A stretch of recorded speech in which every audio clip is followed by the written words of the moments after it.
আউযু বিল্লাহি মিনাশ শাইতানির রাজিম বিসমিল্লাহির রহমানির রহিম রব্বি আউযু বিকা মিন হামাযাতিশ শায়াতিন ওয়া আউযু বিকা রব্বি আইয়াহদুরুন। কৃতজ্ঞতায় বিশ্বজগতের সৃষ্টিকর্তা প্রতিপালকের প্রতি, যিনি আমাদেরকে আরো একবার সামনাসামনি হবার সুযোগ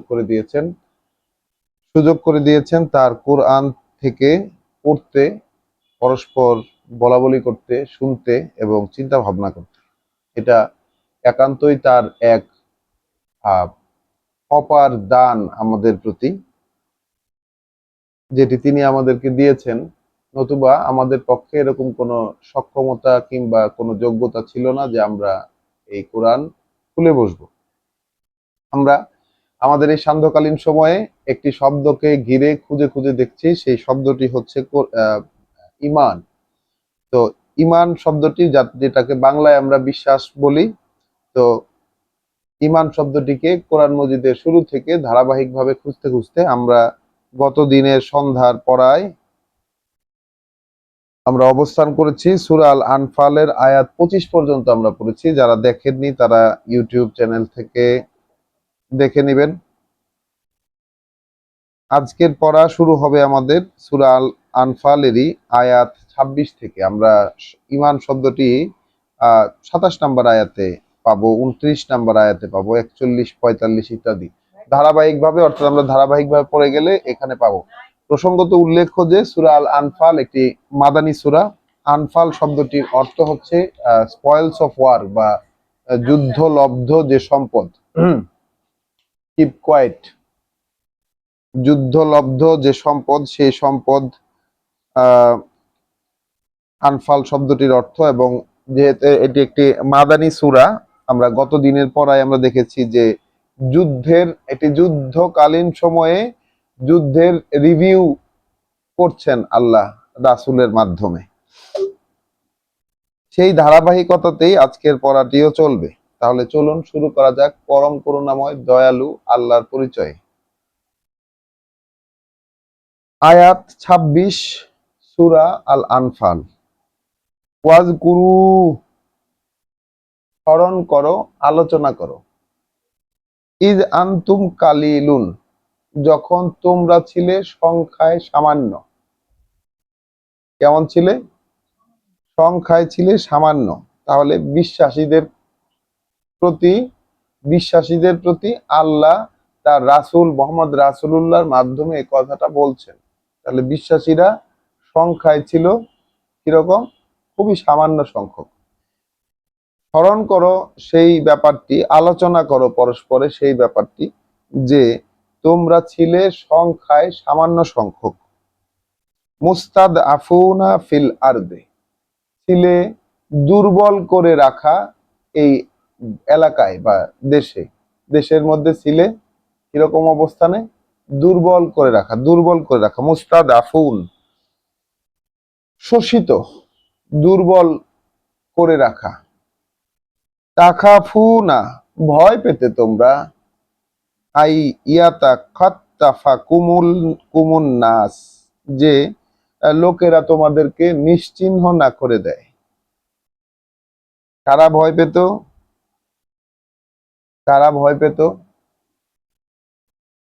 বিশ্বাসীরা। আল্লাহ তো সব বিশ্বাসীদের কথা বলতেছে, যে সেই একটা সময় এর কথা মনে করো, স্মরণ করো, সেই সময়ের অবস্থাটা একটু চিন্তা করে দেখো, পরস্পরে আলোচনা করো সেই সময়ের অবস্থানটা, যখন তোমরা ছিলে সংখ্যায় সামান্য। তাহলে একটা সমাজে যখন আল্লাহর কিতাব যখন প্রকাশ পেতে থাকে, তখন বিশ্বাসীদের সংখ্যা স্বভাবতই সামান্য হয়। আমরা দেখেছি হযরত মূসা আলাইহিস সালাম যখন ফেরাউনের কাছে গিয়েছেন আল্লাহর পয়গাম নিয়ে এবং নির্দিষ্ট এজেন্ডা বাস্তবায়ন করতে, আল্লাহর সেই উদ্দেশ্য বাস্তবায়ন করার জন্য যখন ফেরাউনের কাছে গিয়ে বলেছেন যে বনি ইসরাইলকে আমার সাথে যেতে দাও, তখন তার কথা শুনে ফেরাউনের মধ্য থেকে তো গোপন ঈমান ছিল একজনের, ফেরাউনের পরিবারের মধ্যে, এবং তার স্ত্রীর ছিল গোপন ঈমান, কিন্তু ওই বনি ইসরায়েলের মধ্যে সামান্য সংখ্যক কয়েকজন যুবক ছাড়া তার কথায় কেউ ঈমান আনে নাই। বয়স্ক কেউ তো ঈমান আনতে পারে নাই।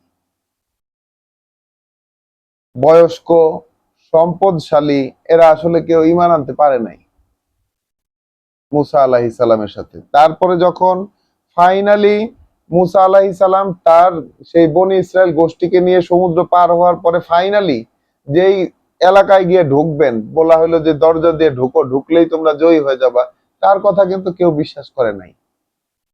2 জন মাত্র লোক বিশ্বাস, যারা ঈমান এনেছিল এইরকম 2 জন মাত্র লোক কেবল তার মুসা আলাইহিস সালামের কথার প্রতি সায় জানিয়ে লোকদেরকে বলেছিলেন যে তোমরা ঢুকো, ঢুকলেই জিতে যাবে। আর কেউ কিন্তু বলে নাই। সবাই বলছে কি, হে মুসা আমরা যাইতে পারবো না, ওইখানে স্বৈরাচার বসবাস করে, তুমি আর তোমার আল্লাহ গিয়ে যাও, সেখানে যুদ্ধ করো, যদি তারা বের হয়ে যায় সেখান থেকে তাহলে আমরা সেখানে যাব।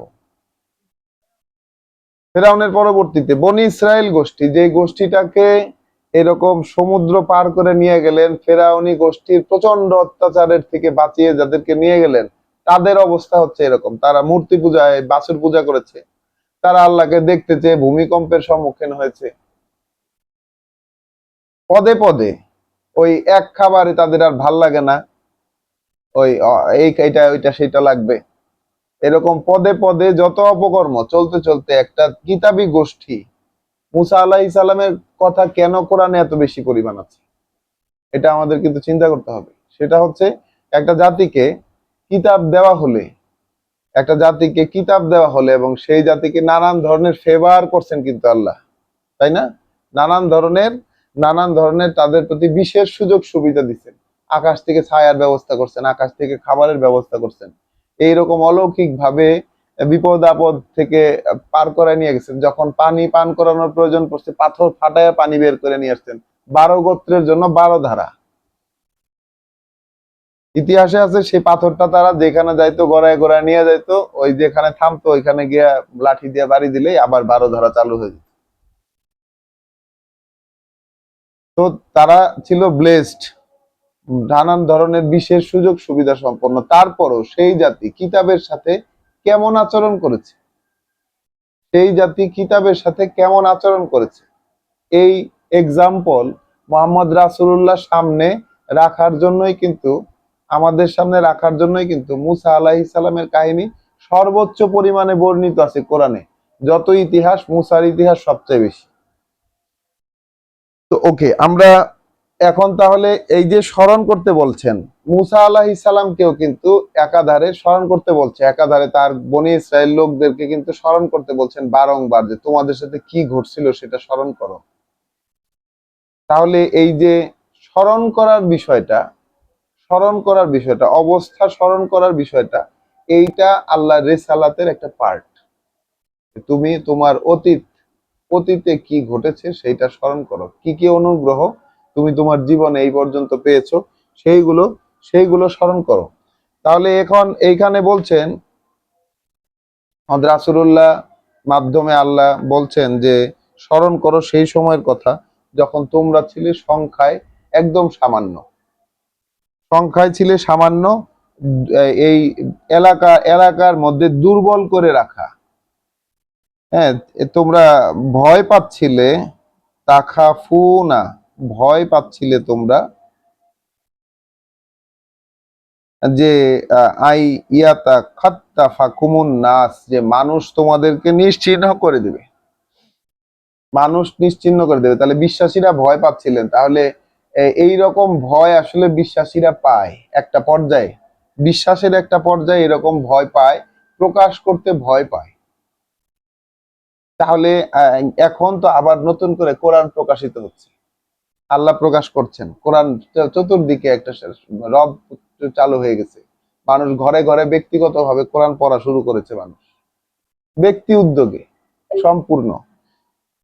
সেটা এইভাবে প্রকাশ্যে কোনো প্ল্যাটফর্মে না পড়া ছাড়াও ব্যক্তিগত উদ্যোগে নিজে নিজে কোরআন পড়ার প্রতি মানুষ ঝুঁকে পড়েছে। তাহলে সময়ের একটা পরিবর্তন এসেছে এখন। তাহলে ওই যে সংখ্যায় খুব সামান্য ছিল, এই জিনিসটা আল্লাহ স্মরণ করতে বললেন বিশ্বাসীদেরকে। এবং ভয় পেতে, তোমরা ভয় পেতে যে মানুষ তোমাদেরকে এখান থেকে বের করে দিবে, উৎখাত করে দিবে, যেটা কিনা বিশ্বাসীদের ক্ষেত্রে ইতিহাস। এমনও সময় গেছে পৃথিবীতে যে বিশ্বাসীদেরকে ওই যে গর্ত করে ওখানে আগুন জ্বালায় ওখানে ধাক্কা দিয়ে ফেলে দেওয়া হইতো বিশ্বাসীদের। পৃথিবীতে এই ইতিহাসও তো গিয়েছে। ফেরাউনের দরবারে জাদুঘররা যখন প্রথম ঈমান এনেছে তাদেরকে শুলে চড়িয়ে হাত পা উল্টা দিক থেকে কেটে দেওয়া হয়েছে। ইব্রাহিম আলাইহিস সালাম বিশ্বাস আনার কারণে, অর্থাৎ প্রচলিত ধর্মের বিপরীতে যাওয়ার কারণে তাকে অগ্নিকুণ্ডে নিক্ষেপ করা হয়েছে। তো এই ইতিহাস তো সবসময় যে বিশ্বাস এর অবস্থান হচ্ছে প্রচলনের বিপরীতে। বিশ্বাসের অবস্থান কই? যা সমাজে চালু আছে সেই চালু জিনিসটার সম্পূর্ণ অপোজিটে। তাহলে বিশ্বাসীরা ভয় পাচ্ছিল যে মানুষ তাদেরকে উৎখাত করে ফেলবে, বের করে দিবে, নিশ্চিহ্ন করে দিবে। আওয়াকুম, তাহলে তখন তোমাদেরকে তিনি আশ্রয় দিয়েছেন।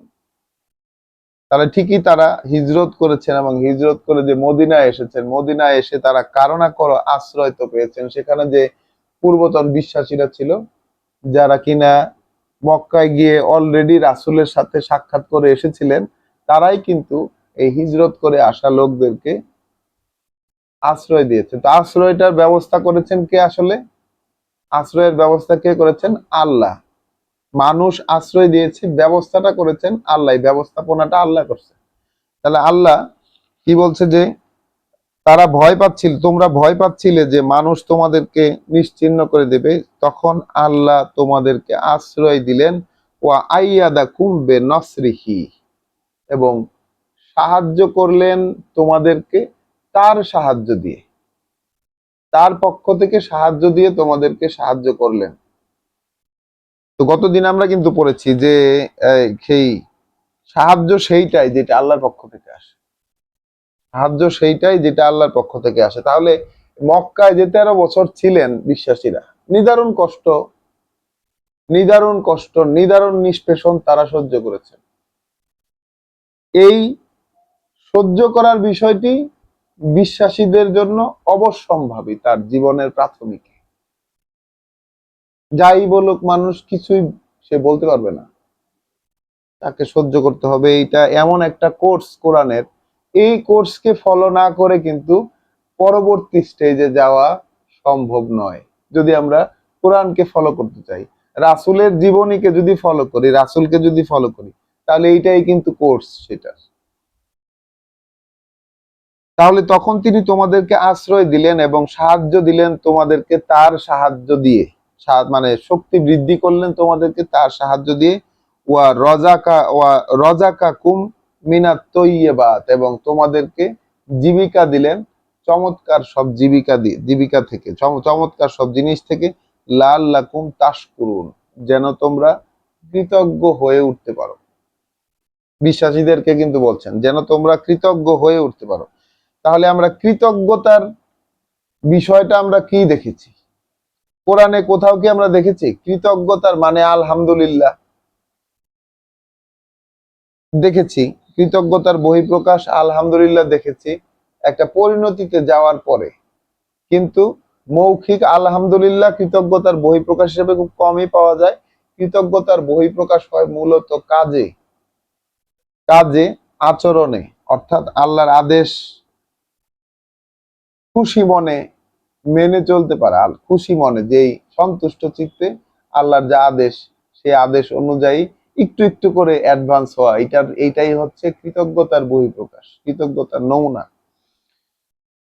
ইয়া আইয়ুহাল্লাযীনা আমানু, আয়াত 27 সূরা আল আনফাল। ইয়া আইয়ুহাল্লাযীনা আমানু, ওহে যারা এনেছো বিশ্বাস, লা তাখুনু আল্লাহ, খেয়ানত করো না তোমরা আল্লাহর সাথে, বিশ্বাস ভঙ্গ করো না, আল্লাহর সাথে খেয়ানত করো না, বিশ্বাস ভঙ্গ করো না। ওয়ার রাসূলা, অর্থাৎ বিশ্বাস ভঙ্গ করো না তার রাসূলের সাথে। ওয়া তাখুনু আমানাতিকুম, ওয়া তাখুনু আমানাতিকুম, এবং তোমরা যে আমানত, তোমাদের যে আমানত, এই আমানতেরও খেয়ানত করো না। তোমাদের যে আমানত, সেই আমানতেরও খেয়ানত করো না, ওয়া আনতুম তাআলামুন, যেখানে তোমরা জানো যে আমানতটা কি। তাহলে আমানত কি? বিশ্বাসীদের কাছে আমানতটা কি? আল্লাহর আমানত কি? বিশ্বাসীদের কাছে আল্লাহর আমানত যেটা, এইটা যদি আমরা একটু একটু দেখে আসি, একটু এখানে মানে না গেলে যেন বিষয়টা ক্লিয়ার হবে না। একটু রেফারেন্সে যদি আমরা যাই, 33 নাম্বার সূরা আল আহজাবের একদম শেষে আয়াত 69, ইয়া আইয়ুহাল্লাযীনা আমানু, আয়াত 69 সূরা আল আহজাব। কেউ যদি একটু গ্রুপে একটু লিখে দেন রেফারেন্স নাম্বারটা, আয়াত আয়াত 69 থেকে পড়ব 73 পর্যন্ত, 33 নাম্বার সূরার। ইয়া আইয়ুহাল্লাযীনা আমানু, ওহে যারা এনেছো বিশ্বাস, লা তাকুনু কাল্লাযীনা আযা মূসা, হয়ে যেও না তোমরা তাদের মতো যারা কষ্ট দিত মূসাকে, মূসাকে কষ্ট দিত। ফাবাররাআহু আল্লাহ, তখন আল্লাহ মুক্ত করে দিলেন তাকে, তখন মুক্ত করে দিলেন তাকে আল্লাহ, মিম্মা কলু, যা তারা বলতো তা থেকে। মানে যে সব অপবাদ বা যে সব দোষ তাকে দিত, মূসাকে দিয়ে কষ্ট দিত, সেইগুলো থেকে মূসাকে আল্লাহ মুক্ত করে দিচ্ছেন। ওয়াকানা ইনদাল্লাহে ওয়াজিহা, কেননা সে ছিল আল্লাহর কাছে সম্মানের পাত্র। মূসা আলাইহিস সালাম, তিনি ছিলেন আল্লাহর কাছে সম্মানের পাত্র। ইয়া আইয়ুহাল্লাযীনা আমানু, ওহে যারা এনেছো বিশ্বাস, ইত্তাকুল্লাহ, তাহলে ভয় পাও আল্লাহকে, সচেতন হও আল্লাহ সম্পর্কে, ওয়া কুলু কওলান সাদীদ, এবং বলবে যে কথাগুলো নির্ধারিত। বলবে কোন কথাগুলো? যে কথাগুলো আগে থেকে নির্ধারণ করে দেওয়া, যে কথাগুলো আগে থেকে নির্ধারণ করে দেওয়া। তাহলে আগে থেকে নির্ধারণ করে দেওয়া কথাগুলো হচ্ছে আসলে এই ওহীর কথাগুলো, কোরআনের কথাগুলো। বিশ্বাসীর কাছে এই জিনিসটাই আমানত হিসাবে রাখা হয়েছে। তার প্রমাণ কি? ইউসলিহ লাকুম আমালাকুম, সংশোধন করে দিবেন তিনি, সংশোধন করে দিবেন। যদি যদি বিশ্বাসীরা এই নির্ধারিত কথাগুলাই বলে, তাহলে সংশোধন করে দিবেন তিনি তোমাদের কর্মগুলোকে। তুমি যদি কথাগুলা এগুলা নিয়ে আসতে পারো তোমার মুখে, তাহলে তিনি কর্ম সংশোধন করে দিবেন। বুঝতে পারছো ব্যাপারটা? আমি আমার কর্ম সংশোধন করতে যাব, নাকি তার কাছে নির্ভরশীল হব যে তিনি সংশোধন করে দিবেন? তো তিনি তো গ্যারান্টি দিয়ে রাখছেন যে তিনি সংশোধন করে দিবেন তোমাদেরকে, তোমাদের কর্মসমূহ, ওয়ায়াগফির লাকুম যুনুবাকুম, এবং তোমাদের যে সীমা লঙ্ঘন গুলা হয় এগুলা তিনি ক্ষমা করে দিবেন। ওয়ামান ইউতিল্লাহা, এক্ষেত্রে যে মান্য করলো আল্লাহকে, মেনে চললো আল্লাহকে, ওয়া রাসূলাহু, অর্থাৎ তার বার্তাবাহক, যে মেনে চললো আল্লাহকে অর্থাৎ তার বার্তাবাহককে, ফাকাদ ফাজা ফাউজান আজিম, সে হয়ে গেল সে, তাহলে নিশ্চিত এটা কার্যত ফাংশনালি সফল হলো সে এক সফলতায়, মহা মহা এক সফলতায়। তাহলে এই নির্ধারিত কথা বলার মাধ্যমে, নির্ধারিত কথা বলা এবং আল্লাহ অর্থাৎ তার রাসূলের মাধ্যমে যে বার্তা প্রকাশিত হয়েছে এই কোরআনে, এই বার্তাগুলোকে কেউ যদি মান্য করে, আল্লাহ এবং তার রাসূল দুইটাই এখন উপস্থিত আমাদের সামনে এই কোরআনের কথাগুলোর মধ্যে, কেউ যদি এইটাকে মেনে চলে, তাহলে তার কি হবে?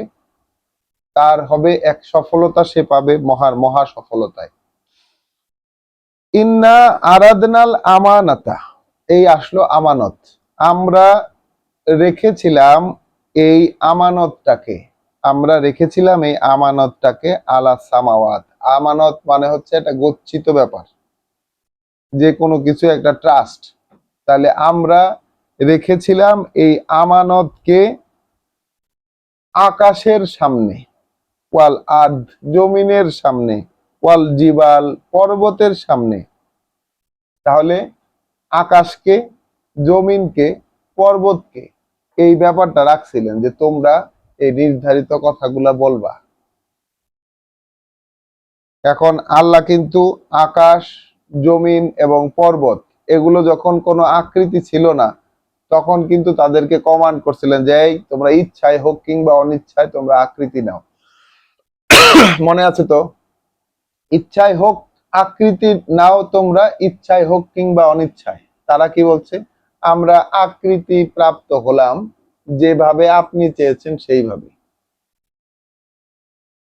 ঠিক আছে, যেভাবে আপনি চেয়েছেন সেইভাবে আমরা আকৃতি নিয়ে নিলাম। তাহলে আল্লাহর প্ল্যান, আল্লাহ কিভাবে বহিঃপ্রকাশ করতে চেয়েছিলেন এটা কিন্তু আকাশ জানতো, জমিন জানতো, তারা নিজে নিজে ওইভাবে ফরমেশন হয়েছে। যেরকম ভাবে আল্লাহর প্ল্যান ছিল ওই অনুযায়ী তারা কিন্তু গঠন হয়েছে। এখন এই গঠন হইতে গিয়া কেমন লাগছে বা তাদের ইচ্ছায় হয়েছে তাকে অনিচ্ছায় হয়েছে, বা হইতে গিয়া কোনো কষ্ট হয়েছে কিনা তাদের, এটা তারা জানে। এখন আল্লাহ রেখেছিলেন এই আমানতকে আকাশের কাছে, জমিনের কাছে এবং পর্বত সমূহের কাছে। আবাইনা আইয়ুহমিলনাহা, তখন তারা অস্বীকার করেছে সেটাকে বহন করতে। ওয়া আশফাকনা মিনহা, এবং ভয় পেয়ে পিছিয়ে গেছে তা থেকে, ভয় পেয়েছে এই ব্যাপারটা। ওয়া হামালাহা আল ইনসান, তখন বোঝাটা নিয়েছে ইনসান, দায়িত্বটা কাঁধে নিয়েছে ইনসান। ইন্নাহু কানা জালুমান জাহুলা, সে ছিল জালুমান জাহুলা, অজ্ঞানতার অন্ধকারে। অর্থাৎ এত বড় দায়িত্ব সে কি দায়িত্ব নিছে, কি দায়িত্ব কেন নিল এটা সে জানতো না। দেখেন, আমরা যখন কোরআন পড়তে শুরু করেছি, আল্লাহ যখন আমাদেরকে কোরআনের সংস্পর্শে এনেছে, প্রথম আমরা যারা এই যে কিছুদিন যাবৎ কোরআন পড়ছি এরকম যারা আছি, কোরআনের সংস্পর্শে যখন আল্লাহ আমাদেরকে নিয়ে এসেছেন, তখন আমরা আসলে জানতাম না কোরআনের ভিতরে কি আছে বা এটা পড়লে কি হবে। কিছুটা আকর্ষণ বোধ করেছি, পড়েছি। এটা পড়লে তার কি, এইটার থেকে কি পাওয়া যাবে এটা তো আমরা জানতাম না। না জেনেই যেন মন সায় দিয়েছে যখন, তখন এটা করে গেছি। তাহলে যে মানুষগুলা এই দায়িত্বটা কাঁধে তুলে নিয়েছিল, এটা কিন্তু সেই অদৃশ্য, মানে সেই এমন একটা সময়ের কথা বলছেন যে সময়টাতে আমরা জানি না, আমাদের মেমোরি কাজ করবে না।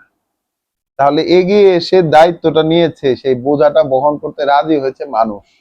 সে ছিল অজ্ঞানতার অন্ধকারে। বলো শব্দটা, অজ্ঞানতার অন্ধকারে। তার মানে কি, সে আসলে জানতোই না যে কি, কোন বোঝাটা, কত বড় বোঝা সে নিল, এটা সম্পর্কে তার ধারণাই ছিল না। লে ইউ আযিবা আল্লাহ, তাহলে এই প্রোগ্রামটা, এই এই পুরো ব্যাপারটা আল্লাহ রচনা করেছেন যেন শাস্তি দিতে পারেন আল্লাহ। আল মুনাফিকিনা ওয়াল মুনাফিকাত, যারা ভণ্ড, দ্বিচারী পুরুষ এবং দ্বিচারী মহিলাদেরকে, ওয়াল মুশরিকিনা ওয়াল মুশরিকাত, এবং তার সাথে মানে অংশী সাব্যস্তকারী পুরুষ এবং তার সাথে অংশীদার সাব্যস্তকারী মহিলাদেরকে। ওয়া ইয়াতুবা আল্লাহু, এবং যেন করুণার দৃষ্টিতে ফিরে তাকাতে পারেন আল্লাহ আলাল মুমিনিন, মুমিনদের দিকে, মুমিনদের উপরে যেন তার করুণার দৃষ্টি তিনি ফিরাতে পারেন। ওয়াল মুমিনাত, এবং মুমিন মহিলাদেরকে, মুমিন পুরুষ এবং মুমিন মহিলাদের প্রতি যেন করুণার দৃষ্টি তিনি ফেরাতে পারেন। ওয়া কান আল্লাহু গাফুরান রাহিমা, কেননা আল্লাহ তিনি ক্ষমাশীল দয়াময়। ক্ষমাশীল দয়াময় কিন্তু বিশ্বাসীদের ক্ষেত্রে, বিশ্বাসীদের ক্ষেত্রে ক্ষমাশীল দয়াময়। ওই যে মোনাফেকদের ক্ষেত্রে, মুশরিকদের ক্ষেত্রে তিনি কিন্তু ক্ষমাশীল দয়াময় নন। তাহলে মুনাফিকিন মানে কি, সেই সব মানুষরা যারা মুখে বলে যে দায়িত্ব নিয়েছে, কিন্তু আসলে এই দায়িত্ব বহন করতে রাজি না। আকাশ, জমিন এবং পর্বত তারা কিন্তু অনেস্ট, তারা একবার আল্লাহর আদেশ মেনে নিয়ে তারা আকৃতি প্রাপ্ত হয়েছে। এরপরে যখন এত বড় এক দায়িত্ব তাদেরকে আল্লাহ দিয়ে, মানে নেবা কিনা যখন অ্যাপ্রোচটা করেছে, তখন কিন্তু তারা বলছে যে না বাবা, পারবো না, এবং ভয় পেয়ে পিছিয়ে গেছে। তো এই হইলো আমানত, মানুষের কাছে আল্লাহর আমানত, বিশ্বাসীদের কাছে আল্লাহর আমানত। তাহলে এখন বিশ্বাসীদেরকে সম্বোধন করে বলছেন আল্লাহ আয়াত নাম্বার 27, ইয়া আইয়ুহাল্লাযীনা আমানু, হে যারা এনেছো বিশ্বাস, লা তাকুনু, আল্লাহ খেয়ানত করো না তোমরা আল্লাহর সাথে, ওয়ার রাসূলা, এবং রাসূলের সাথে, ওয়া তাকুনু আমানাতিকুম, এবং খেয়ানত করো না তোমরা তোমাদের আমানতের, ওয়া আনতুম তা'লামুন, যেহেতু তোমরা জানো। আমানতের খেয়ানত করো না, যেহেতু আমানতটা কি এটা তোমাদের এখন জানা হয়েছে, যে তোমাদের কাছে এই আমানতটা দেওয়া হয়েছে। এটা কিন্তু গচ্ছিত সম্পদের যে আমানত আমরা প্রচলিত অর্থে যেভাবে ব্যবহার করি, এখানে কিন্তু সেই অর্থে আসতেছে না, বা সেই অর্থে নিয়ে যাওয়া গেলেও ওইটা একটা সেকেন্ডারি অর্থ। মূল এখানে মূল যে কনটেক্সট হলো আল্লাহর কাছ থেকে তারা কি পাইছে, এইটাই তাদের আমানত। ওয়ালামু, জেনে নিও, আন্নামা আমওয়ালুকুম ওয়া আওলাদুকুম ফিতনা, জেনে নিও যে এই তোমাদের সম্পদ যা কিছু, এই তোমাদের যা কিছু সম্পদ এবং তোমাদের যে সন্তানেরা, এইটা তোমাদের পরীক্ষার উপকরণ। এইটা যেন মাথায় থাকে, এটা যেন মাথায় থাকে যে তোমাদের এই যা কিছু যতটুকু সম্পদ, তোমাদের যা কিছু যতগুলো সন্তান, এগুলা সব তোমাদের পরীক্ষার উপকরণ। ওয়া আন্না, আল্লাহ, আর বিষয়টা এই যে আল্লাহ, ইনদাহু আজরুন আজিম, তার কাছে আছে পুরস্কার মহান, মহা পুরস্কার, যেটা বিরাট পুরস্কার। আল্লাহর কাছে কিন্তু বিরাট পুরস্কার আছে। এইখানে সোজা কথা, এখানে সম্পদ এবং সন্তানের পাক চক্রে পড়ে তুমি ধোকা খাইয়ে যায়ও না। তোমার কাজটা কি? আমানত আছে, তোমরা আমানতের সাথে খেয়ানত করবা না। ইয়া আইয়ুহাল্লাযীনা আমানু, প্রসঙ্গ আসছে বিশ্বাসীর। ওহে যারা বিশ্বাস এনেছো, ওহে যারা এনেছো বিশ্বাস, ইন তাত্তাকু আল্লাহ, যদি তোমরা সচেতন হও আল্লাহর ব্যাপারে, আল্লাহকে সচেতন ভাবে ভয় পাও, ইয়াজআল লাকুম ফুরকানান, ব্যবস্থা করে দিবেন তোমাদের জন্য এই সত্য মিথ্যার পার্থক্য করার ক্ষমতা। সত্য এবং মিথ্যা যেটা, ভ্রান্তি এবং সঠিক যেটা, এটাকে আলাদা করার ব্যবস্থা, যে ফোরকান যেটাকে বলে, কোরআনই ফোরকান, কিন্তু তিনি এই বোধটা তোমাদের মধ্যে ঢুকাই দিবেন, ব্যবস্থা করে দিবেন তোমাদের জন্য এই সত্য মিথ্যার এবং ন্যায় অন্যায়ের পার্থক্যকারী যে বিষয়টি। ওয়া ইউকাফির আনকুম সাইয়্যাতিকুম, আসলো আবার সেই বিষয়টি, যে তিনি বিলুপ্ত করে দেবেন তোমাদের থেকে যত মন্দ আছে, তোমাদের লুপ্ত করে দিবেন, শেষ করে দিবেন, মুছে দেবেন তোমাদের থেকে তোমাদের মন্দগুলোকে। ওয়া ইয়াগফির লাকুম, এবং তোমাদেরকে ক্ষমা করে দিবেন। এখানে আল্লাহর ব্যাপারে যদি সচেতন হও, তাহলে আল্লাহর ব্যাপারে কি সচেতন হবে? আল্লাহর ব্যাপারে কি সচেতন হবে? আল্লাহর ব্যাপারে সচেতন হলো যে খেয়ানত করা যাবে না আল্লাহর সাথে। আল্লাহ যেগুলা বলছেন, যেইটাকে আমানত হিসাবে দিছেন, যে কথা বলবা নির্ধারিত কথা। বিষয়টা কি সহজ? কোরআনের কথাগুলাই তোমার মুখ দিয়ে তুমি সবসময় বের করবা, যে কোনো পজিশনে, যে কোনো পজিশনে, তোমার কর্মক্ষেত্রে হোক, বাজার ঘাটে হোক, কোরআনে যেটা বলা আছে, মানে সেই থিমটাই তোমার কাছ থেকে বের হয়ে আসবে সবসময়।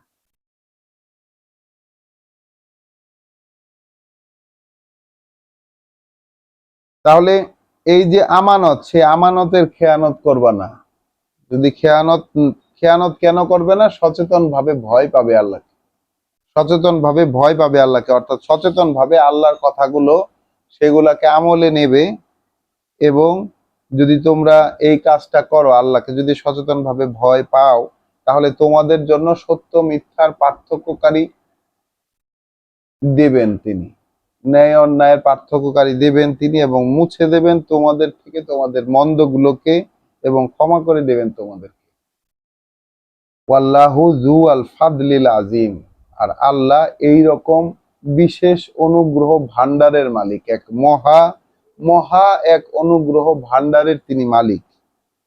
তাহলে এইটা তো অনুগ্রহ না যে ভয় পাইলে, তুমি যদি ভয় পাও বা তুমি যদি সচেতন হওয়ার রাস্তায় থাকো, তাহলে তোমার তোমার জন্য সেই সত্য মিথ্যার পার্থক্যকারী বোধটা তোমার মধ্যে দিবেন, ব্যবস্থা করে দিবেন, এবং সেই সাথে তোমার মন্দগুলাকে বিলুপ্ত করে দিবেন, তোমাকে ক্ষমা করে দিবেন। এটা তো অনুগ্রহ।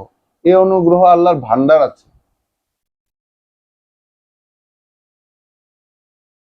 ওয়া ইজ ইয়াম কুরু বিকা, আর যখন তোমার ব্যাপারে চক্রান্ত করছিল, তাহলে আবার চলে আসলেন মোহাম্মদ রাসূলুল্লাহ।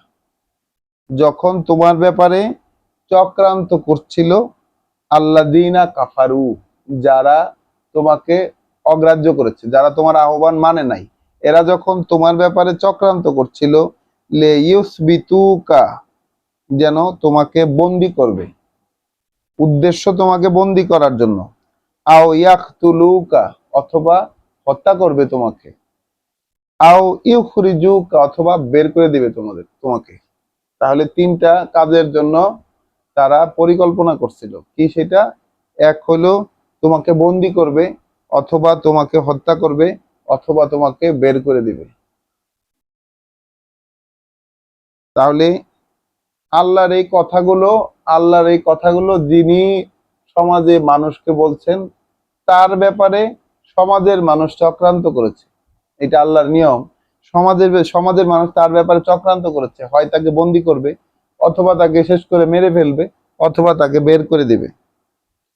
ওয়াইয়াম কুরু না, ওয়াইয়াম কুরু আল্লাহ, চক্রান্ত ওরাও করেছে, আল্লাহ চক্রান্ত করেছে, আল্লাহ প্রোগ্রাম সেট করেছে। ওয়াল্লাহু খায়রুল মাকিরিন, আর আল্লাহ পরিকল্পনাকারীদের মধ্যে সেরা। আল্লাহ পরিকল্পনাকারীদের মধ্যে সেরা। আল্লাহ কিন্তু পরিকল্পনা করেছে।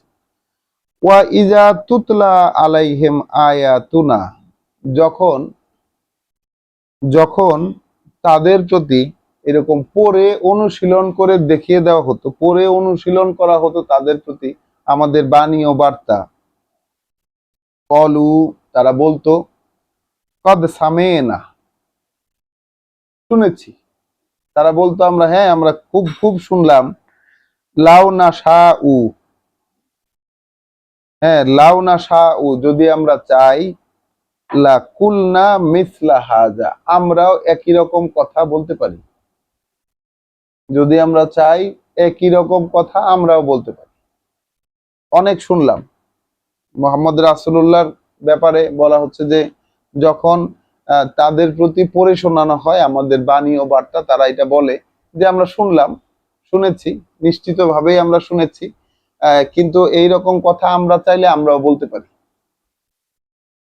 ইন হাজা ইল্লা আসাতিরুল আউয়ালিন, এগুলো আর কিছুই নয়, পূর্বতন লোকের কিচ্ছা কাহিনী সমগ্র। তাহলে কোরআনের যে কথাগুলো রাসূলের মুখ দিয়ে বের হচ্ছে, আল্লাহ যেগুলো তাকে ওহী করছেন, এবং হুবহু সেই কথাগুলোই রাসূল বলছেন মানুষকে, আর মানুষ বলছে যে এই কথাগুলো পূর্বের লোকের কিচ্ছা কাহিনী সমগ্র, আর কিছুই নয়। এরকম কথা আমরাও চাইলে বলতে পারি। ওয়া ইজ কলু, আর যখন তারা বলেছিল, আল্লাহুম্মা, হে আল্লাহ, ইন কানা হাজা হুয়াল হক, যদি এই লোক বা এই কথাগুলো হয়ে থাকে অকাট্য সত্য, যদি চূড়ান্ত সত্য এটা হয়ে থাকে, মিন ইন্দিকা, তোমার পক্ষ থেকে, যদি এইটা এমন সেই সত্য হয়ে থাকে যেটা তোমার পক্ষ থেকে এসেছে, ফা আমতির আলাইনা হিজারাতাম মিনাস সামা, তাহলে বর্ষণ করেন আমাদের উপরে আকাশ থেকে পাথর। তারা কি বলতো? হে আল্লাহ। তাহলে কি আল্লাহকে চিনতো না? চিনতো, চিনতো আল্লাহকে, না চিনলে তো আর বলতে পারতো না। তারা কিন্তু প্রার্থনা করছে আল্লাহর কাছে যে এই যদি সত্য হয়ে থাকে, এই যদি সত্য হয়ে থাকে, অর্থাৎ এই এই লোক যে এই কথাগুলো বলছে, সে যদি সত্য হয়ে থাকে, বা এই কথাগুলো যদি সত্য হয়ে থাকে, মানে যা বলা হচ্ছে এই কথাগুলো যদি সত্য হয়ে থাকে, তাহলে আমাদের উপর আকাশ থেকে পাথর বর্ষণ করেন। আও ইতিনা বে আযাবিন আলিম, অথবা নিয়ে আসেন আমাদের কাছে কোনো কঠিন কষ্টের শাস্তি। তাহলে মানুষ কি শাস্তি পাইতে চায়? এইভাবে মানুষ শাস্তিও পাইতে চায়। মানুষ এরকম জেদের বশবর্তী হইয়া তার উপরে নিজেই শাস্তি ডাইকা আনে, তাই না? জেদের বশবর্তী হইয়া হিংসার মানে ক্রোধ এবং জেদের বশবর্তী হয়ে আরেকজন কেন বলবে, আরেকজনের প্রাধান্য কেন মেনে নিব, এই চিন্তা থেকে মানুষ নিজের উপর নিজে শাস্তিও ডাইকা নিয়ে আসে। এইরকম প্রার্থনাও মানুষ করতে পারে। ওয়ামা কানা আল্লাহু, এদিকে নন আল্লাহ, এদিকে নন নন আল্লাহ এমন, লেইউ আযযিবাহুম, যে তিনি শাস্তি দেবেন তাদেরকে। আল্লাহ এমন নন যে তিনি শাস্তি দেবেন তাদেরকে। ইউ লেইউ আযযিবাহুম ওয়া আনতা ফীহিম, এমত অবস্থায় যে তুমি তাদের মধ্যে রয়েছো। বুঝতে পারছো?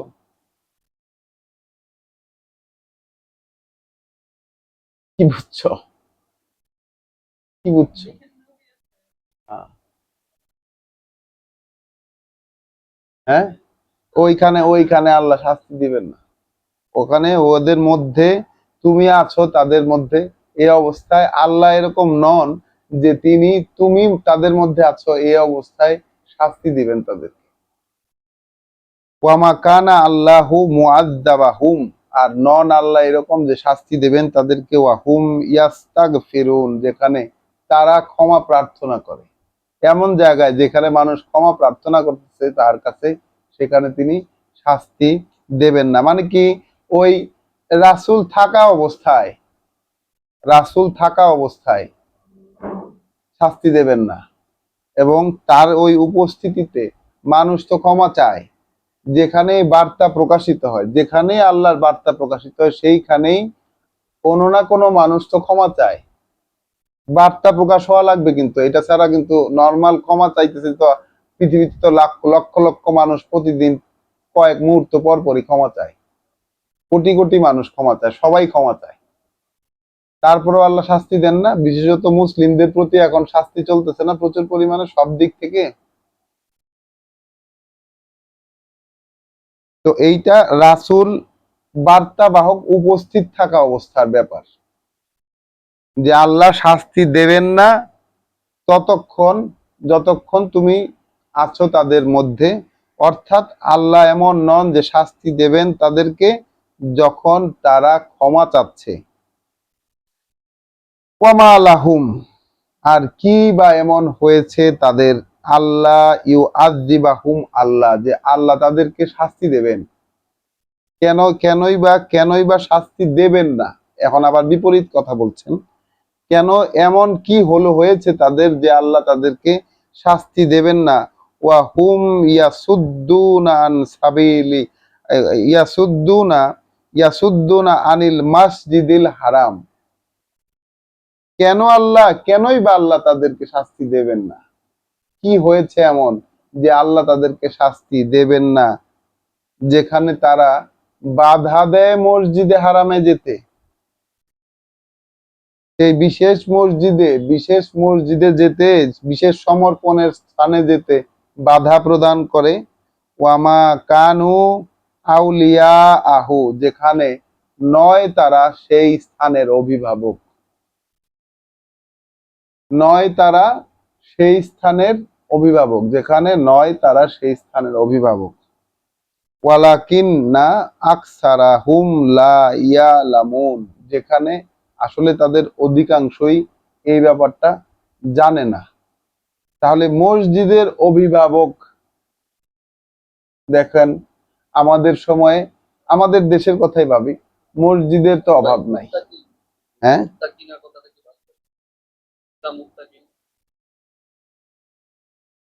না আমরা পড়ি নাই, সেটা গোপন তো যাই নাই তো। ওয়ামা কানু আউলিয়া আহু, ও হ্যাঁ হ্যাঁ, ওইটুকু বাদ পড়েছে। হ্যাঁ, ওমা তারা আউলিয়া নয়, তারা সেই মসজিদের অভিভাবক নয়।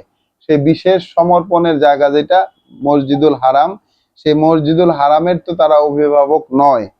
ইন আউলিয়া উহু ইল্লাল মুত্তাকিন, সেই বিশেষ মসজিদ মসজিদে হারামের অভিভাবক তো কেবল তারাই হতে পারে যারা মুত্তাকি, আল্লাহ সম্পর্কে সচেতন, যারা নিজেদেরকে বিভ্রান্তি থেকে বাঁচাইতে চায়। এই রকম লোকই কেবল অধিকার রাখে ওই মসজিদের আউলিয়া হবার। বুঝো কিন্তু, ওয়ালাকিন্না আকসারাহুম লা ইয়ালামুন, মানুষের অধিকাংশই, ওদের অধিকাংশই এই ব্যাপারটা জানে না। তাহলে এখানে কথা হলো কিন্তু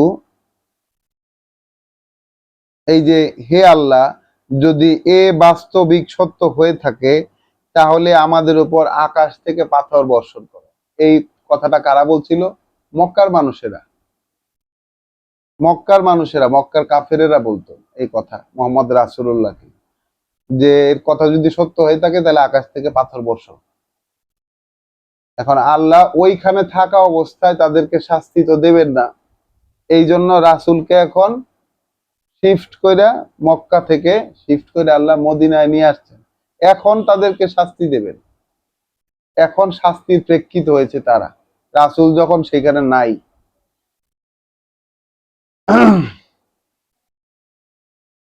এখন তাদের উপর শাস্তি কেনই বা দেবেন না, কেনই বা দিবেন না? আল্লাহ এখানে আবার যুক্তি দেখাচ্ছেন, তাদেরকে শাস্তি কেনই বা দেবেন না যেখানে তারা বাধা দিয়েছে মসজিদে হারামে যেতে। যে যদিও তারা সেই মসজিদে হারামের অভিভাবক তারা নয়, কারণ মসজিদে হারামের অভিভাবক হইতে পারে কেবল মুত্তাকি লোকেরা। তাহলে সেই মসজিদে হারাম কিন্তু এখনো আছে, সেই মসজিদে হারাম এখনো আছে। সেই মসজিদে হারামের অভিভাবক কারা? সৌদি সরকার। এখনকার অভিভাবক হইল মোহাম্মদ বিন সালমান, যে সৌদি প্রিন্স যে আছে, বাদশাহ, তিনি তিনি অভিভাবক কাবার। কাবার অভিভাবক হওয়ার কথা মুত্তাকিদের, নর্মাল বিশ্বাসী হলেও চলবে না, মুত্তাকিদের এটা একটা পর্যায়ে ওঠা। মুত্তাকিদের অধিকার সেই মসজিদের আউলিয়া হবার। তাহলে কিন্তু দেখো, ইতিহাসের অধিকাংশ সময়ই কাবা আসলে বেহাত ছিল, যেমন এখন বেহাত। কাবা কি কোরআন অনুযায়ী চলে? কোরআনের নিয়মে চলে? সেখানে কোরআনের কথা আলোচিত হয়? ওয়ালাকিন্না আকসারাহুম লা ইয়ালামুন, ওদের অধিকাংশ এই ব্যাপারটা জানেই না। তাহলে ধরে নিতে হবে অধিকাংশ, অধিকাংশ এই ব্যাপারটা জানে না যে কাবার মোতওয়াল্লি হবে, মসজিদের মোতওয়াল্লি হবে মুত্তাকিরা, ব্যবসায়ীরা। আমাদের দেশের মসজিদের কমিটির হেড হন কারা? এলাকার যারা পাওয়ারফুল ব্যক্তি থাকেন, যারা পাওয়ার হোল্ড করেন, তারাই গিয়া কিন্তু মসজিদ কমিটির সভাপতি হন। এখন তাদের চরিত্র ফুলের মতো পবিত্র, নির্ঘাত। যদি অনুসন্ধান করে দেখেন, দেখবেন তাদের চরিত্র কেমন। তাহলে তাদের কি অধিকার থাকে মসজিদের অভিভাবক হওয়ার? মসজিদের অভিভাবক হওয়ার নিয়ম হইল তাকে মুত্তাকি হতে হবে। মানুষের অধিকাংশই বিষয়টা জানে না। ওয়ামা কানা সলাতুহুম, আর ছিল না তাদের সলাত আর কিছু, মানে ওখানে কিন্তু সালাত ছিল, মসজিদুল হারামে তখন সালাত হইতো, তখনও সালাত হইতো, এখনো সালাত হয় মসজিদুল হারামে। ওয়ামা কানা, আর ব্যাপারটা ছিল যে তাদের যে সালাত ইন্দাল বাইতে, ওই ঘরের কাছে, ওই ঘরের কাছে তাদের যে সালাত, ইল্লা মুকাআন ওয়া তাসদিয়াতান, কি ছিল সেটা? শীষ দেওয়া এবং তালি বাজানো। মানে বিষয়টা হচ্ছে ঢাকের বাদ্য এবং উলুধ্বনি। বুঝছো? ঢাকের বাদ্য আর উলুধ্বনি কোথা থেকে আসছে বুঝতে পারছো? ওইটাই ছিল ওইখানে। এই যে ঢাকের বাদ্য এবং উলুধ্বনি, এই যে বিষয়টি, এটা কোথা থেকে আসছে? তো ওই ওই জিনিসটা ওইখানে ছিল তখন মুহাম্মদ রাসূলুল্লাহ যখন মক্কায় অবস্থান করছিলেন, এবং মক্কা দীর্ঘকাল যাবৎ এই প্রচলন চলে আসছিল। এইটাই ছিল হজ এবং এইটাই ছিল তাদের সালাত।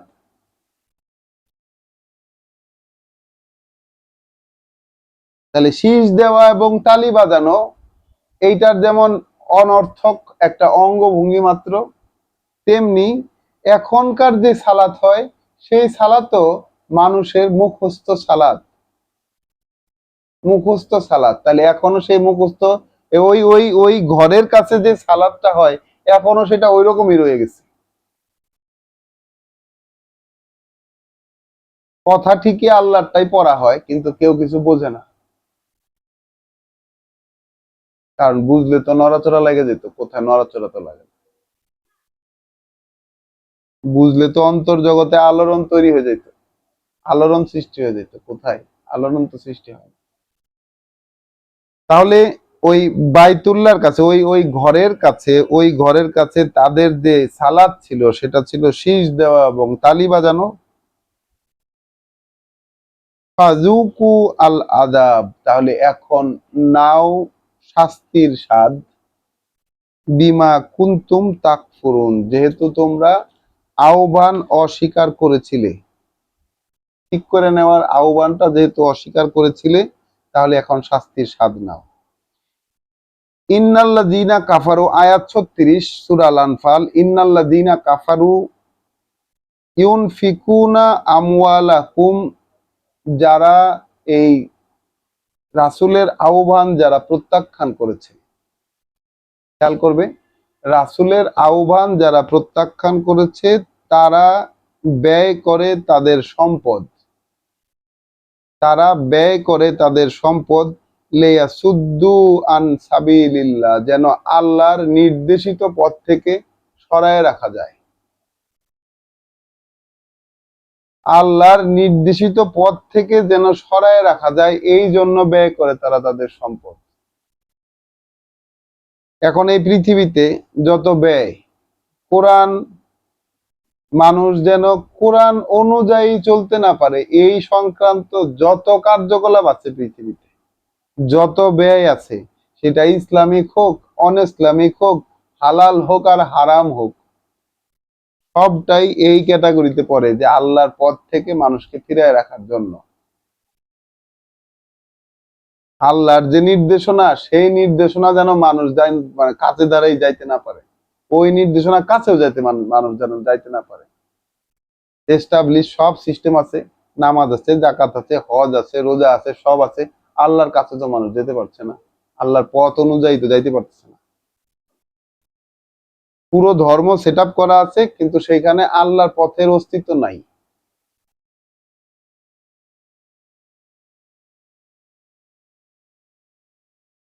তাহলে যারা অগ্রাহ্য করেছে রাসূলের আহ্বান, তারা ব্যয় করে তাদের সম্পদ যেন ফিরিয়ে রাখতে পারে আল্লাহর পথ থেকে। এখানে একটা কথা বলে রাখা দরকার, সেটা হচ্ছে যে এই আল্লাহর পথ থেকে ফিরিয়ে রাখার জন্য ব্যয় করে যারা, এদেরকে কি আমরা কাফের হিসেবে চিনি? এখন ধরেন, এখন আমরা কোরআন পড়ে যেটাকে আল্লাহর পথ হিসেবে, যেটা আমাদের সামনে আল্লাহ প্রকাশ করতেছেন, যেটা বুঝতে দিচ্ছেন আল্লাহর পথ হিসেবে, সেই পথ থেকে দৃশ্যমান ভাবে আমাদের সমাজে ওই পথে যেন মানুষ আসতে না পারে, এই জন্য যত ব্যয় হয়, তারা কি আসলে কাফের হিসাবে পরিচিত না? তো তারা তো কাফের হিসাবে সমাজে পরিচিত না, কিন্তু আল্লাহ পরিচয় করাই দিতেছেন যে ওরা কাফের। বিষয়টা ভেবে দেখবেন। তাহলে যারা আহ্বান প্রত্যাখ্যান করেছে, সব ব্যয় করে তারা তাদের সম্পদ বাধা দিয়ে রাখতে আল্লাহর নির্দেশিত পথ থেকে, ফাসায়ুনফিকুনাহা, এবং এইরকম ভাবে ব্যয় তারা করতেই থাকবে। আল্লাহ কি বলছেন যে ব্যয় কি বন্ধ হয়ে যাবে? না, ব্যয় বন্ধ হবে না। এইরকম ব্যয় তারা করতেই থাকবে। সুম্মা তাকুনু আলাইহিম হাসরাতান, এবং পরবর্তীতে বিষয়টা তাদের জন্য, তাদের বিরুদ্ধে এটা আক্ষেপের কারণ হয়ে দাঁড়াবে। এই যে ব্যয়টা তারা করতেছে, যে ব্যয়টাকে অত্যন্ত ভালো মনে করে মানুষ, মানুষ তো মনে করে এইটাই আল্লাহর পথ, আল্লাহর পথে ব্যয় করা হচ্ছে, কিন্তু ব্যয়টা হচ্ছে যেন আল্লাহর পথ থেকে সরিয়ে রাখতে পারে, আল্লাহর পথে যেন না আসতে পারে, এই জন্য ব্যয় হইতেছে। সেই ক্ষেত্রে আল্লাহ বলছেন যে তারাই ব্যয় করতেই থাকবে এবং এক সময় গিয়ে এই ব্যয়টা তাদের আক্ষেপের কারণে পরিণত হবে। ওয়াল্লাযিনা কাফারু, আর এভাবে যারা প্রত্যাখ্যান করে, ইলা জাহান্নামা ইউহশারুন, জাহান্নামে নিয়ে, হ্যাঁ সুম্মা, হ্যাঁ হাসরাতান, সুম্মা সুম্মা ইউগলাবুন, তারপরে তারা পরাজিত হবে। শেষ পর্যন্ত তারা পরাজিত হবে, মানে ওই যে ব্যয়টা তাদের জন্য আক্ষেপের কারণ হয়ে দাঁড়াবে এবং শেষ পর্যন্ত তারা পরাজিত হবে। সেই মক্কার মানুষদের কথা বলা হলো আর কি, অগ্রিম অগ্রিম বলে দেওয়া হলো, শেষ পর্যন্ত তারা পরাজিত হবে। ওয়াল্লাযিনা কাফারু, এবং যারা এইভাবে আহ্বান যারা প্রত্যাখ্যান করেছে, ইলা জাহান্নামা ইউহশারুন, জাহান্নামে নিয়ে তাদেরকে একত্রিত করা হবে। লিয়ামিজ আল্লাহু আল খাবিসা মিনাত তৈয়েবে, যেন আলাদা করে দেন আল্লাহ, বেছে আলাদা করে দেন আল্লাহ ওই খবিশ গুলাকে ভালো গুলা থেকে, এই বদ গুলাকে, খারাপ গুলাকে আল্লাহ ভালো থেকে যেন আলাদা করে ফেলতে পারেন। ওয়াইয়াজহালা আল খাবিসা বাদাহু আলা বাদিন, এবং একে অপরের এই যে খবিশ গুলার একটার সাথে আরেকটারে মিলাইতে পারেন। ইয়ারকুমাহু জামিয়ান, তারপরে নিক্ষেপ করতে পারেন তাদের সবগুলাকে।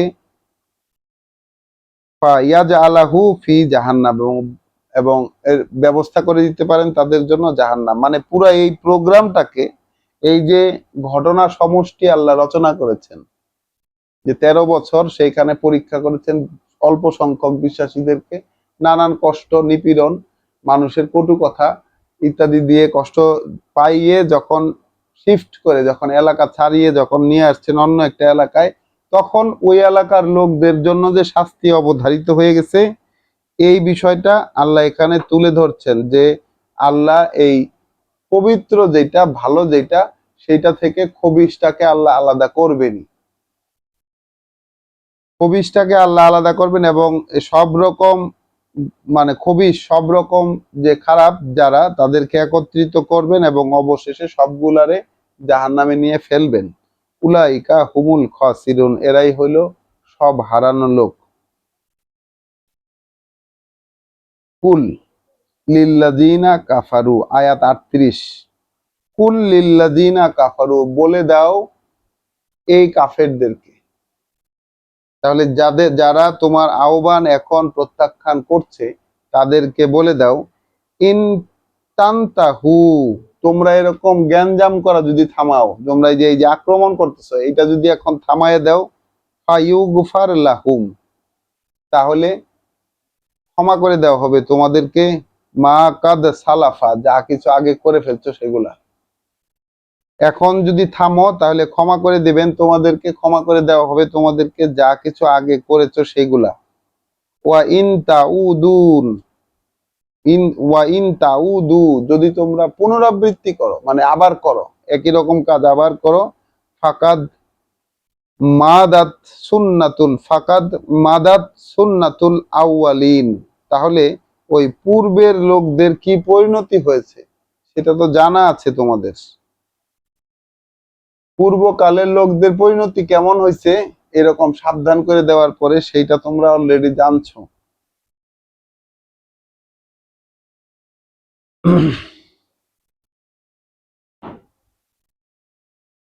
আমার কথা কি শোনা যাচ্ছে স্পষ্ট? কথা শোনা যাচ্ছে? আচ্ছা, ওকে। তাহলে আচ্ছা, তাহলে যদি তোমরা থামো, এখন যদি থামো, তোমাদের কর্মকাণ্ড যদি থামাও, তাহলে ক্ষমা করে দেওয়া হবে। আর যদি আবার করো, তাহলে আগের লোকদের পরিণতি কি হয়েছে এটা কিন্তু তোমাদের জানা আছে।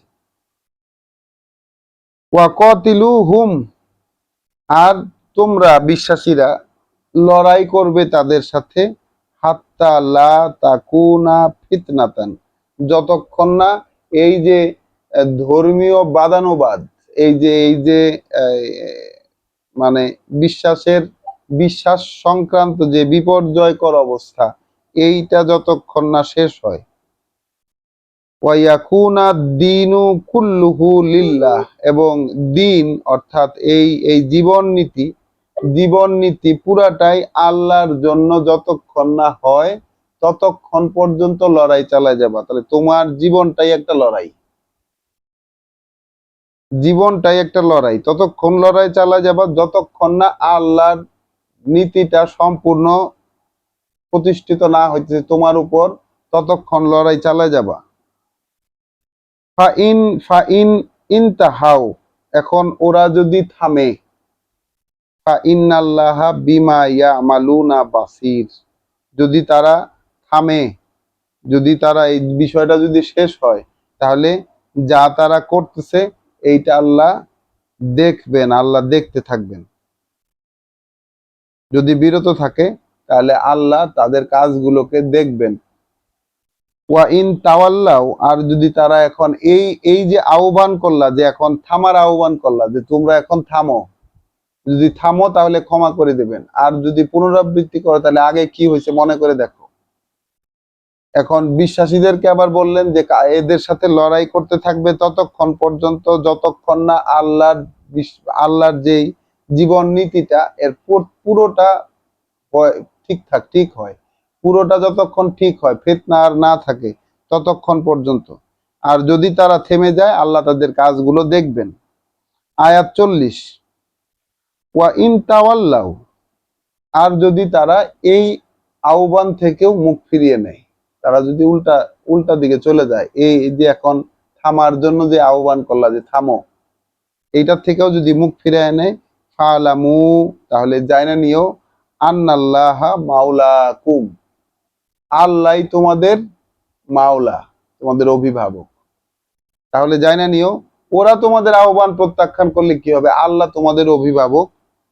নিয়ামাল মাওলা, চমৎকার অভিভাবক তিনি, ওয়া নিয়ামান নাসির, এবং চমৎকার তিনি সাহায্যকারী।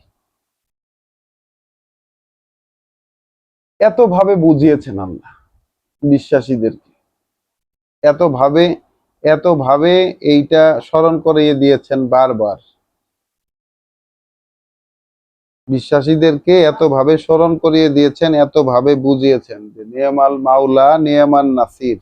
তারা মুখ ফিরিয়ে কেউ তোমাদের কথা না শুনুক, সবাই মুখ ফিরিয়ে চলে যাক, তোমাদের উপর যত রকম করার করুক, কিন্তু আল্লাহ তোমাদের অভিভাবক হিসাবে আছেন। ওয়ালামু, জেনে নিও, জেনে নিও, তাহলে সেই যে শুরুর যে প্রসঙ্গটা আনফালের ব্যাপারে, অর্থাৎ যুদ্ধলব্ধ সম্পদের ব্যাপারে, সেইটার ডিটেইলস আসছে এখন। ওয়ালামু, জেনে নিও, আন্নামা গানিমতুম মিন শাইইন, জেনে নিও যে এই যা কিছু তোমরা ফাও পেয়েছো, সেটা যাই কিছু হোক, যাই কিছু তোমরা গানিমতুম অর্থাৎ অনায়াসলব্ধ সম্পদ পেয়েছো, যে সম্পদটা কোনো কষ্ট করে পাও নাই, খুব বেশি কষ্ট করে পাও নাই, অনায়াসলব্ধ যে সম্পদটুকু পেয়েছো, আন্না লিল্লাহে খুমুসাহু, তাহলে আল্লাহর ভাগ সেখান থেকে তার 5/1 ভাগ,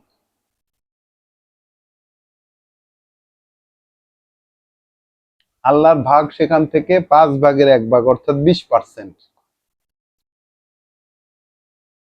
অর্থাৎ মানুষ যে এখানে গানিমতুম, এখানে বলা হয়েছে যে গনিমতের মাল। গানিমতুম, গানিমতুম শব্দটার অর্থ হলো যে অনায়াসলব্ধ সম্পদ। আয়াত 41, আমরা একটু ভালো করে দেখি এই শব্দটাকে, কারণ আমাদের এই শব্দটা একটু জানার প্রয়োজন আছে। অনেক জায়গায় এই গানিমতুম ওই যুদ্ধলব্ধ সম্পদ হিসাবে ট্রান্সলেশন করা হয়েছে। আমরা একটু ডিকশনারি সাহায্য নেই একটু ক্লিয়ার হওয়ার জন্য। দেখি আল্লাহর কাছে আমরা বুঝতে চাই। আচ্ছা, গানিম তুম গানামা, গানামা এটা ডিকশনারি দেখি একটু।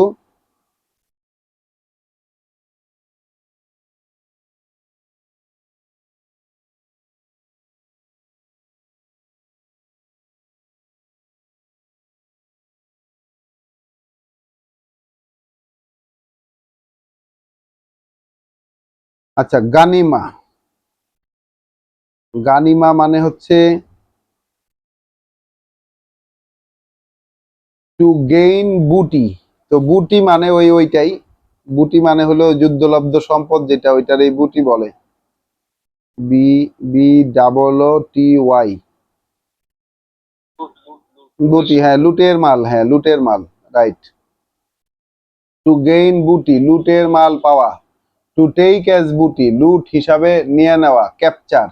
Gain, obtain, plunder, sack, loot. To give, আর একটু ডিটেইলে যাই।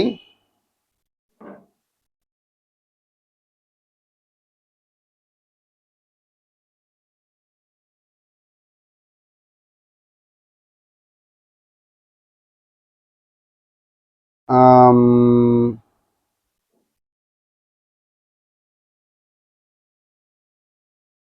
কোথায় হারায় গেল?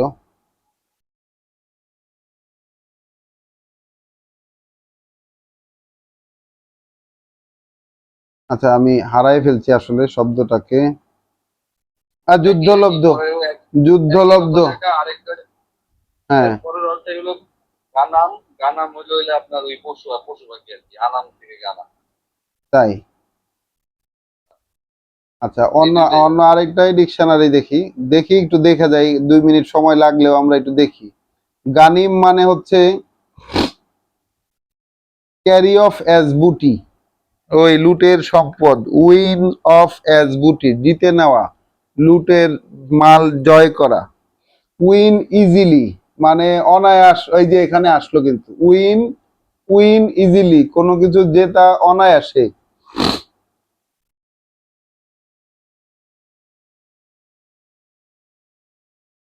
তাহলে তাগনিম মানে হচ্ছে ওই উপহার, লুটের মাল উপহার হিসাবে দেওয়া। গানাম মানে হচ্ছে স্মল ক্যাটেল, শিপ। আচ্ছা, তাহলে ওই ওই যে অনায়াসলব্ধ সম্পদ কিংবা ওই যুদ্ধলব্ধ সম্পদ, দুইটাই বলা যাইতে পারে। তাহলে যখন তোমরা এই যুদ্ধলব্ধ সম্পদ পাবা, ওয়ালামু জাইনা রাইখো, আন্নামা গানিমতুম মিন শাইইন, যা কিছুই তোমরা যুদ্ধলব্ধ সম্পদ পেয়েছো, অনায়াসলব্ধ সম্পদ পেয়েছো, ফা আন্না লিল্লাহে কুমুসাহু, তাহলে আল্লাহর উদ্দেশ্যে সেটার 5 ভাগের 1 ভাগ, ওয়ালির রাসূলে, এবং অর্থাৎ অর্থাৎ তার রাসূলের জন্য, ওয়ালিযিল কুরবা, এবং এটা আহ, সেই নিকট আত্মীয়দের জন্য, ওয়াল ইয়াতামা এতিমদের জন্য, ওয়াল মাসাকিন দরিদ্রদের জন্য, ওয়াবনিস সাবিল এবং অসহায় পথিকদের জন্য। ইন কুনতুম আমানতুম বিল্লাহি ওয়া মা আনজালনা আলা আবদিনা, তোমরা যদি বিশ্বাস করে থাকো আল্লাহর প্রতি এবং সেই সবে যা আমরা নাজিল করেছি আমাদের বান্দার উপরে, ইয়াউমাল ফুরকান, সেই সত্য মিথ্যার পার্থক্যকারীর দিনে।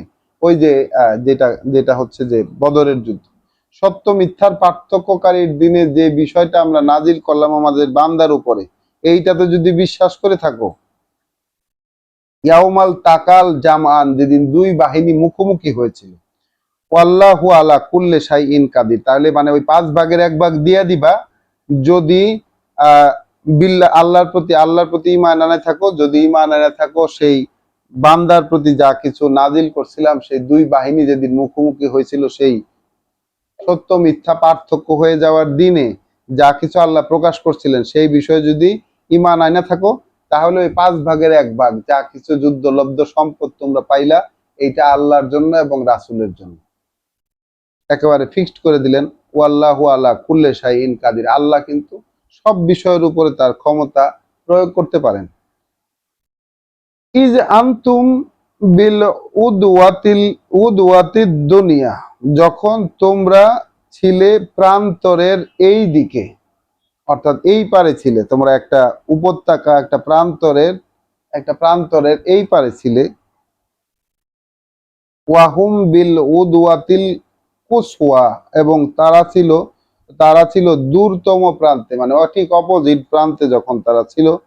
ওয়ার ওয়ার রাকবু আসফালা মিনকুম, এবং আরেকটা কাফেলা ছিল তোমাদের নিজ দিয়া, আরেকটা কাফেলা যাচ্ছিল তোমাদের নিজ দিয়ে, অর্থাৎ সেই বদরের যুদ্ধের প্রেক্ষিতটা আল্লাহ সম্পূর্ণরূপে বলতেছেন।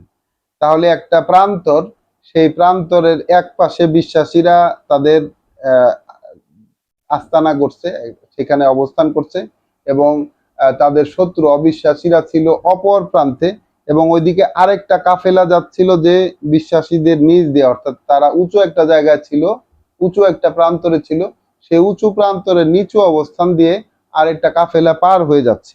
আমরা কিন্তু এই সূরার শুরুতে পড়ে আসছি যে দুইটা বাহিনীর একটা বিশ্বাসীরা পাবে, এইরকম আল্লাহ ওয়াদা করেছিলেন, এবং বিশ্বাসীরা চাচ্ছিলেন যে দুর্বল যেটা, অস্ত্রহীন যেটা, ওইটাকে নিতে। আর ওইদিকে আল্লাহ তার কথা দিয়ে সত্যকে সত্য করে দেখাবেন, তার উদ্দেশ্যকে সত্য করে দেখাবেন। উদ্দেশ্য ছিল যে কাফেরদের দরপচূর্ণ করে দিতে, এই উদ্দেশ্যটাকে আল্লাহ সত্য করে দেখাবেন তার কথা দিয়ে। এইটাই আল্লাহর ছিল ব্যাপার ওইখানে। তাহলে ওয়ালাউ ওয়ালাউ তা ওয়ালাউ তা ওয়া আদতুম, যদি যদি তোমাদের সাথে আগেই ওয়াদা করা থাকতো, মানে এই যে এখন লড়াই হবে, এখন যে যুদ্ধ হবে, এই যুদ্ধ লড়াইটা যদি আগে থেকেই তোমাদের সাথে ওয়াদা করা থাকতো। আল্লাহ কিন্তু ওয়াদাটা একটু ঘুরাইয়া একটু একটু পরোক্ষভাবে করছিলেন, বলছিলেন যে দুইটা দলের মধ্যে একটা তোমাদের হবে। এই ব্যাপারটা যে যুদ্ধের মাধ্যমে এইভাবে হবে, এইটা আল্লাহ বলেন নাই, সবই ছিল আল্লাহর প্ল্যানে। ওই প্ল্যান অনুযায়ী তিনি রাসূলকে বের করে নিয়ে আসছিলেন শেষ মুহূর্তে বিশ্বাসীদের সহকারে, যে এখন তোমাদেরকে লড়াই করতে হবে ওই যারা অস্ত্র শস্ত্রে সজ্জিত হয়ে আসছে তাদের সাথে। এবং বিশ্বাসীরা দেখছিল কি, যে চোখের সামনে মৃত্যু, এটা দেখে তারা মানে রাসূলের সাথে রীতিমতো ঝগড়া বিবাদও করেছে। তাহলে যখন যদি যদি ওয়াদা করা হচ্ছে, তা ওয়ালাউ তা ওয়াআদতুম, যদি তোমাদের সাথে ওয়াদা করা হইতো, লাখতালাফতুম ফিল মিআদ, যদি আগে থেকেই তোমাদেরকে এই বিষয়টা বলে দেওয়া থাকতো, সতর্ক করে থাকতো যুদ্ধ করাটা, তাহলে তখন তোমরা কিন্তু খেলাফ করতা এটা যথাসময়ে এসে। তাহলে বিশ্বাসীদের অবস্থা কি ছিল, যে তোমরা যথাসময়ে এসে ওইটার ওই ওই সিদ্ধান্তের খেলাফ, ওই সিদ্ধান্তের বিপরীত কাজটাই তোমরা কর্তা সেই যথাসময়ে এসে। ওয়ালাকিন লে ইয়াকদিয়া আল্লাহু আমরান কানা মাফউলা, কিন্তু বিষয় হয়েছে এমন যে যা রায় দিয়েছেন আল্লাহ, সেটা তো এমন যেটা হতেই হবে, সেটা মানে সেটার পরিণতিতে যেতেই হবে, মাফউলা, অবশ্যই করা হবে সেটা। কিন্তু যা ঘটেছে তা এই জন্য যে আল্লাহ যা ফয়সালা করেছিলেন তিনি সেটা করে দেখাবেনই, সেটা হবেই হবে। লে ইয়াহলিকা মান হালাকা, যেন ধ্বংস করে দিতে পারেন তিনি তাদেরকে যারা ধ্বংস হবে। আন বাইয়েনাতিন, একেবারে দৃশ্যমান প্রমাণের ভিত্তিতে, দৃশ্যমান প্রমাণের ভিত্তিতে যেন ধ্বংসের যোগ্য যারা তাদেরকে ধ্বংস করে দিতে পারেন। ওয়া ইয়াহিয়া, এবং বাঁচিয়ে তুলতে পারেন, জীবন দিয়ে রাখতে পারেন, মান হাইয়া, যে জীবিত তাকে, যে জীবিত হয়ে উঠেছে তাকে বাঁচিয়ে রাখতে পারেন। আনবাইয়ে নাতিন, সেটাও কিন্তু স্পষ্ট প্রমাণের ভিত্তিতে।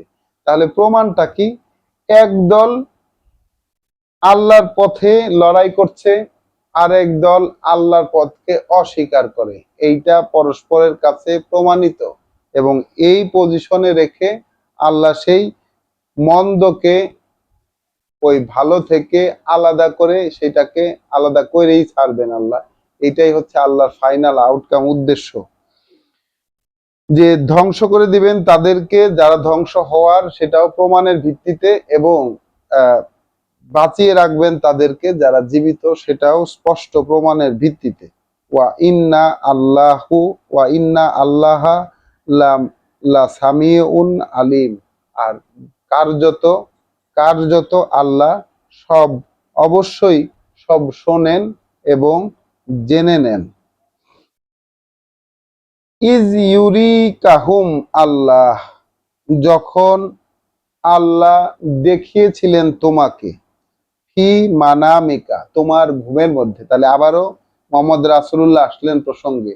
যখন আল্লাহ দেখিয়েছিলেন তোমাকে তোমার ঘুমের মধ্যে, তোমার স্বপ্নে, কালিল, অল্প সংখ্যক, মানে যারা আক্রমণ করতে আসছে তারা সংখ্যায় অল্প, এটা রাসূলকে আল্লাহ ঘুমের মধ্যে দেখিয়েছিলেন।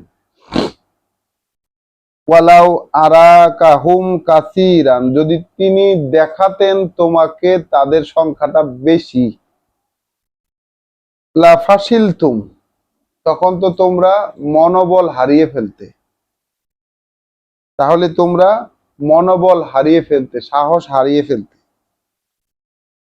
লা তানাজাতুম ফিল আমরে, তখন তোমরা, মানে তোমরা তখন কি করতে, বিরোধিতা করতে, অন্যথা করতে এই আদেশের ব্যাপারে। এই ব্যাপারটা নিয়ে তোমরা অন্য কিছু করার চিন্তা ভাবনা করতে তখন। ওয়ালাকিন্নাল্লাহা সাল্লামা, কিন্তু বিষয়টাকে, কিন্তু আসলে বিষয়টাকে আল্লাহ সামলে নিলেন।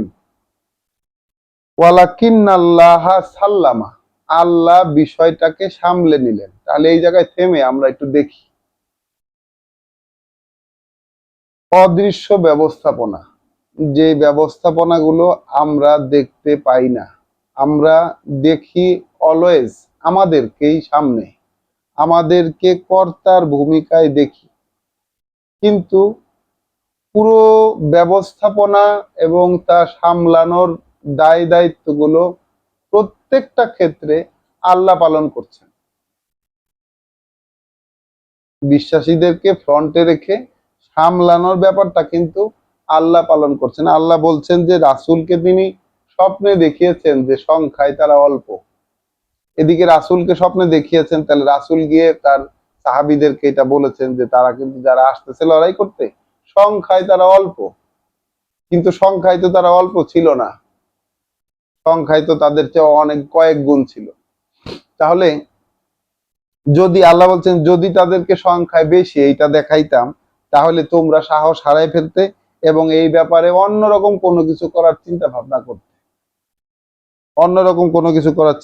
করতে, কিন্তু বিষয়টা আল্লাহ সামলে নিলেন। ইন্নাহু আলিমুন বিজাতিস সুদূর, তিনি তো জানেন খুব ভালো করে যে ওই বুকের মধ্যে, বুকের গভীরে কি আছে, বুকের গভীরে কি লুকানো আছে, এটাও তিনি খুব ভালো করে জানেন।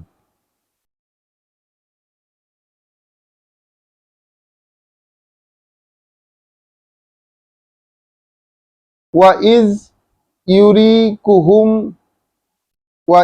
ইউরিকুমুহুম, আর যখন তোমরা দেখছিলে, যখন যখন ইউরিকুমুহুম, তোমরা দেখছিলে তাদেরকে, ইজিল তাকাইতুম ফি আয়ুনিকুম, যখন যখন তোমরা ওই যে পরস্পর মুখোমুখি হলে তোমরা তাদেরকে তোমাদের চোখে দেখছিলে, কালিল, অল্প সংখ্যক।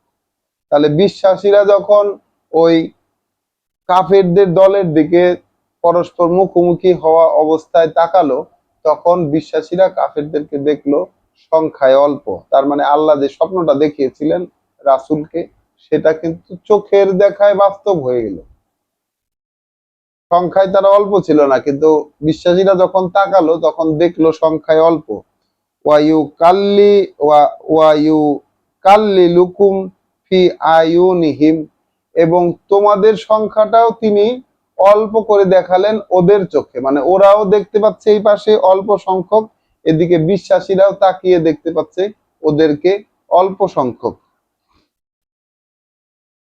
লে ইয়াক দিয়া আল্লাহ আমরান, যেন রায় দিয়ে দিতে পারেন, এই ব্যাপারটা আল্লাহ ঘটাইলেন যেন রায় দিতে পারেন আল্লাহ একটা ব্যাপার, কানা মাফউলা, যেটা অবশ্যই বাস্তব হবে, করা হবে, যেটা করা হবে এমন একটা রায় তিনি তখন দিলেন।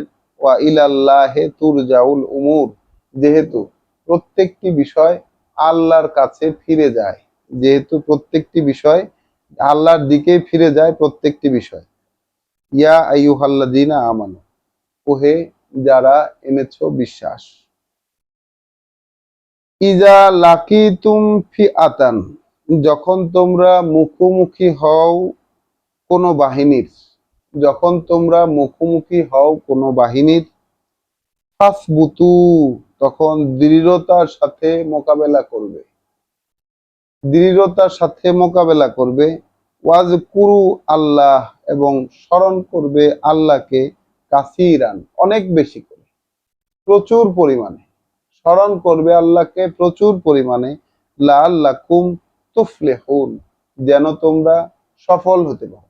স্মরণ করবে আল্লাহকে প্রচুর পরিমাণে যেন তোমরা সফল হইতে পারো। ওয়া আতিউ আল্লাহ, আর মেনে নিবে আল্লাহকে, ওয়া রাসূলাহু, অর্থাৎ তার বার্তাবাহককে, ওয়ালা তানাজাউ, এবং পরস্পর ঝগড়া বিবাদ করো না, ফাতাফশালু, তাহলে তো দুর্বল হয়ে যাবে তোমরা, তাহলে তো দুর্বল হয়ে যাবে তোমরা। ওয়া তাযহাবা রিহুকুম, এবং তোমাদের প্রতিপত্তি নষ্ট হয়ে যাবে, তোমাদের যে প্রভাব তৈরি হয়েছে এটা নষ্ট হয়ে যাবে।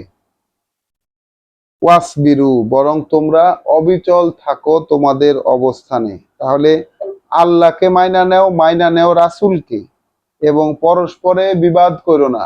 আল্লাহকে মাইনা নেও রাসূলকে, তাহলে এই বিষয়টা হইলো কমন, যে আল্লাহ যা নাজিল করছেন সেইগুলাকে মেনে নিবে। এখনকার সময় এসে আল্লাহকে মেনে নিবে, রাসূলকে মেনে নেবে। তাহলে দেখেন, এই যে রাসূলকে মাইনা না নিলে কি আল্লাহকে মানা যায়? না, যায় না। কারণ আল্লাহর কথাগুলো রাসূলের মুখ দিয়ে বেরিয়েছে। তাহলে যে ব্যক্তির মুখ দিয়ে আল্লাহর কথাগুলো বেরিয়েছে সেই ব্যক্তিকে মান্য না করলে আসলে আল্লাহর কথাগুলো মানা সম্ভব হয় না। তাহলে মেনে নাও আল্লাহকে, মান্য করো আল্লাহকে, অর্থাৎ তার বার্তাবাহককে, এবং তোমরা পরস্পরের ঝগড়া করো না, তাহলে তোমাদের মধ্যে দুর্বলতার সৃষ্টি হবে এবং তোমাদের যে প্রতিপত্তি প্রভাব তৈরি হয়েছে সেটা নষ্ট হয়ে যাবে। ওয়াসবিরু, বরং তোমরা তোমাদের অবস্থানে অবিচল থাকো।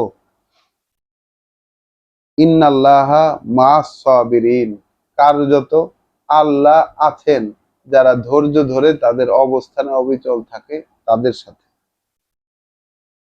ওয়ালা তাকুনু কাল্লাযিনা খারাজু মিন দিয়ারিহিম, হয়ে যেও না তাদের মতো।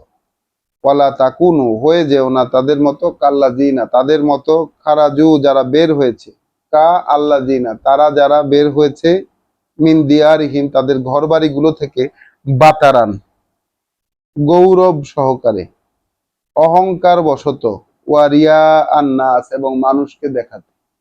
যারা বের হয়েছে গৌরব সহকারে, অহংকার বশত, এবং মানুষকে দেখাতে, ওয়াইয়া সুদ্দুনা আন সাবিলিল্লাহ, এবং যারা বের হয়েছে আসলে আল্লাহর নির্দেশিত পথ থেকে মানুষকে বিরত রাখতে, আল্লাহর নির্দেশিত পথ থেকে বিরত রাখার জন্য যারা বের হয়েছে। তাহলে যারা গৌরব দেখাতে বের হয়েছে, যারা আহ মানুষকে দেখানোর জন্য, শো অফ করার জন্য বের হয়েছে, এবং যারা আল্লাহর পথ থেকে বিরত রাখার জন্য বের হয়েছে। তার মানে কি, গৌরব দেখানো এবং শো অফ করা এইটাই আল্লাহর পথের বিপরীত অবস্থান। নিজে গৌরব দেখানো এবং শো অফ করা এটা আল্লাহর পথের বিপরীত অবস্থান। মানুষকে আল্লাহর পথ থেকে ফিরিয়ে রাখতে যারা বের হয়েছে তাদের মতো তোমরা হয়ে যেও না বিশ্বাসীরা।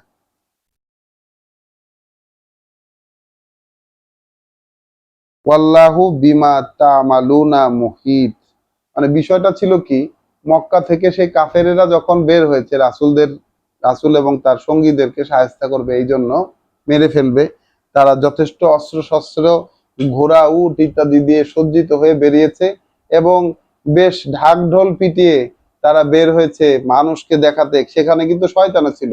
শয়তান বলছে যে আজকে তোমাদের কোনো হার নাই, গেলেই জিতবা। এরপর যখন শয়তান সেই ফেরেশতাদেরকে দেখতে পেয়েছে তখন কিন্তু শয়তান পিছু টান দিয়েছে। এই এই কাহিনী কিন্তু আমরা পড়ে এসেছি। তো না, কাহিনী আমরা পড়ে এসেছি বলতে এইখানেই সেই কাহিনী আছে, পরের আয়াতে আছে। দুঃখিত, দুঃখিত, আসলে আমি ওই মানে আবেগে বলে ফেলছি আর কি। ওয়ালা তাকুনু কাল্লাযিনা খারাজু মিন দিয়ারিহিম বাতারান ওয়ারিয়া আন-নাস, হয়ে যেও না তাদের মতো যারা বের হয়েছে তাদের ঘর বাড়িগুলো থেকে গৌরববশত এবং মানুষকে শো অফ করতে, ওয়াইয়াসুদ্দুনা আন সাবিলিল্লাহ, অর্থাৎ সরিয়ে রাখতে আল্লাহর নির্দেশিত পথ থেকে। ওয়াল্লাহু বিমা তা'মালুনা মুহিত, আর ওদিকে যা তারা করছিল যা তারা করছিল আল্লাহ সেটা ঘিরে ছিলেন, যা তারা করছিল আল্লাহ সেটাকে ঘিরে ছিলেন। ওয়া ইজ জাইয়ানা লাহুমুশ শায়তান, যখন যখন আকর্ষণীয় করে, যখন আয়াত আয়াত 48 সূরা আল আনফাল, যখন আকর্ষণীয় করে দেখালো তাদেরকে শয়তান আমালাহুম, তাদের কর্মকাণ্ডগুলোকে। অর্থাৎ তারা এই যে জাঁকজমকের সাথে বের হলো, তারা এই যে মানুষকে শো অফ করতে করতে বের হইলো এবং আল্লাহর পথে যারা আছে তাদেরকে শেষ করে দিবে এই উদ্দেশ্যে বের হইলো, একটা দৃষ্টান্ত স্থাপন করার উদ্দেশ্যে। তখন এই যে তারা কাজকর্মগুলা করতেছিল সম্পূর্ণ বিরুদ্ধাচরণ, এই কাজগুলাকে, অর্থাৎ আল্লাহর কথার বিপরীতে যা কিছু, এই কাজগুলাকে তাদের জন্য আকর্ষণীয় করে দেখাচ্ছিল ব্যাকগ্রাউন্ডে শয়তান। তাদের মানসপটে এই কাজগুলো খুব কাজের মনে হচ্ছিল, একদম সঠিক কাজ বলে মনে হচ্ছিল। ওয়া কলা, এবং বলল, লা গালেবালা কুমুল ইয়াউমা, আজকে তোমাদের হার নেই কোনো, আজকে তোমাদের কোনো পরাজয় নেই, মিনান নাস, মানুষ থেকে। ওয়া ইন্নি জারুন লাকুম, আমি তোমাদের কল্যাণকামী, আমি তোমাদের সাথেই আছি। ফালাম্মা তারা, এরপর যখন ফালাম্মা তারা আতিল ফিআতান, এরপর যখন উভয় বাহিনী পরস্পর পরস্পরকে দেখলো,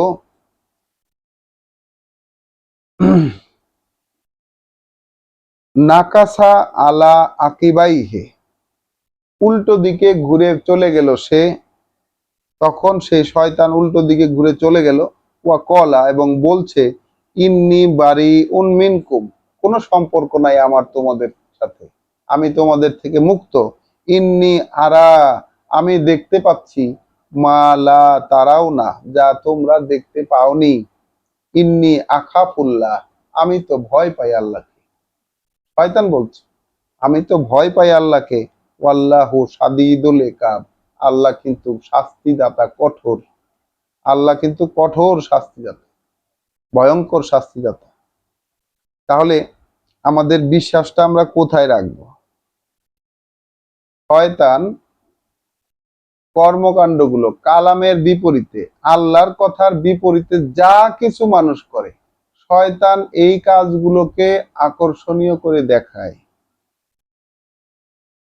এবং আল্লাহর কথার বিপরীতে গিয়ে মানুষ আসলে কি করে? এই যেমন মাপে ওজনে কম দেয়, একে অপরের উপর জুলুম করে, একে অন্যের সম্পদ অন্যায়ভাবে গ্রাস করে, আরেকজনের অধিকার হরণ করে। এই যে তারপরে যে বড় বড় অপরাধ বলতে যে এই জিনিসগুলোকে দেখানো হয়েছে, যে খুন, হত্যা, লুণ্ঠন, এই যে মানুষের সম্পদ ভক্ষণ, এতিমের সম্পদ খায় ফেলা এবং মানুষকে তার প্রকৃত অধিকার না দেওয়া, বিশ্বাস কেউ যদি আনে তার পথে বাধা সৃষ্টি করা, আল্লাহর কালামের বিপরীতে ধর্ম বানিয়ে যা কিছু করণীয় সেগুলা করা, এই ব্যাপারগুলো মানুষের কাছে আকর্ষণীয়। একটু ভেবে দেখেছেন কি বিষয়গুলো সম্পর্কে, যে এই ব্যাপারগুলো আকর্ষণীয় হয় কিভাবে? আমরা সবাই জানি যে এটা ঠিক না, কিন্তু ওইটাই মানুষের কাছে আকর্ষণীয় বলে মনে হয়। রাসূলের বিরোধিতা করা মানুষের কাছে আকর্ষণীয় হতে পারে? আল্লাহর কালামের কথা শুনে সেগুলার বিরোধিতা করা আকর্ষণীয় হতে পারে, কিন্তু ওইগুলাই মানুষের কাছে আকর্ষণীয় হয়, এবং এই জন্য কাজ করে ব্যাকগ্রাউন্ডে শয়তান। মানুষ কোনোভাবেই এটা বুঝতে পারে না।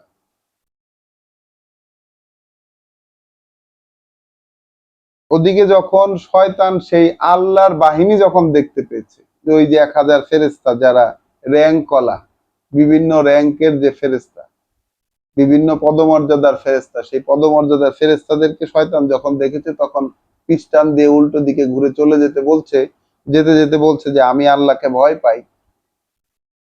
আল্লাহ কিন্তু কঠোর শাস্তিদাতা। ইয ইয়াকুলু আল মুনাফিকুন,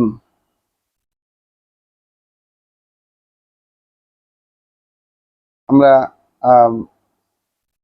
কয় ঘন্টা, কতক্ষণ হয়েছে? 1 ঘন্টা 25 মিনিট হয়ে গেছে। আচ্ছা, তাহলে আমরা আজকে এই পর্যন্তই থাকি। 48 আয়াত পর্যন্ত আমাদের পড়া, আজকে আমরা এখানে থামাই। আলহামদুলিল্লাহ, যতটুকু আমরা পড়তে পারলাম। বিশ্বাসের গভীর বোধ, বিশ্বাসের যে গভীর বোধ, যে করণীয় জায়গাগুলো, এগুলো আমরা আস্তে আস্তে দেখছি এখানে। কি দেখলাম আজকে? যদি আমরা একটু সার সংক্ষেপ করি, আমাদের পড়া শুরু হয়েছিল আয়াত 35 থেকে।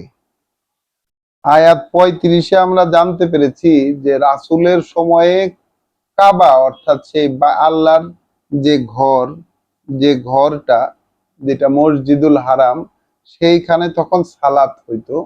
সেই সালাত ছিল ওই যে ঢাকের বাদ্য আর উলুধ্বনি বা তালি পেটানো এবং শীষ দেওয়া। তারা কিন্তু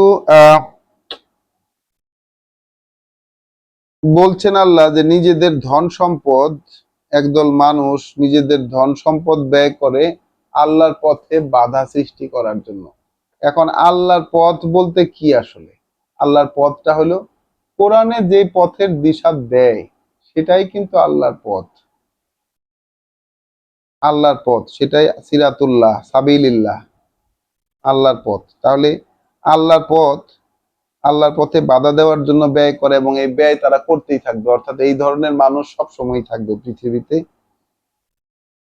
বিশ্বাসীদেরকে বলছেন আল্লাহ যে কাফেরদের সাথে লড়াই করতে হবে। আর অনায়াসলব্ধ কোনো সম্পদ যদি পায়, যুদ্ধলব্ধ কোনো সম্পদ যদি পায়, তাহলে 5 ভাগের 1 ভাগ আল্লাহ, অর্থাৎ তার রাসূলের। এবং সেই সাথে সম্পদগুলো পাবে কারা? আত্মীয় স্বজন, এতিম, মিসকিন, পথিক, মুসাফির। এবং এইখানে আমরা বদর যুদ্ধের একটা রিভিউ পাই। বদর যুদ্ধে কি হয়েছিল এটার একটা রিভিউ। এবং সেইখানে আল্লাহ তাকে স্বপ্ন দেখিয়েছিলেন রাসূলকে, এবং বিশ্বাসীরাও বিপরীত শিবিরকে দেখছিলেন সংখ্যায় অল্প, ওই শিবির থেকেও বিশ্বাসীদেরকে দেখা যাচ্ছে যে সংখ্যায় অল্প। এই প্রেক্ষিতটা আল্লাহ রচনা করেছিলেন এরকম করে। তাহলে যখন বিশ্বাসীদেরকে আল্লাহ কমান্ড দিয়েছেন, যখন কোনো বাহিনীর সাথে মোকাবেলা হয়, তখন দৃঢ়তার সাথে মোকাবেলা করতে এবং আল্লাহকে খুব বেশি বেশি স্মরণ করতে, যেন তারা সফল হয়। আর আল্লাহ এবং তার রাসূলের, আল্লাহ অর্থাৎ তার রাসূলের আনুগত্য করতে এবং পরস্পর ঝগড়া বিবাদে না জড়াতে, এবং আল্লাহর পথের বিপরীত পথ হিসাবে দেখিয়েছেন তিনি গৌরব সহকারে বের হওয়া।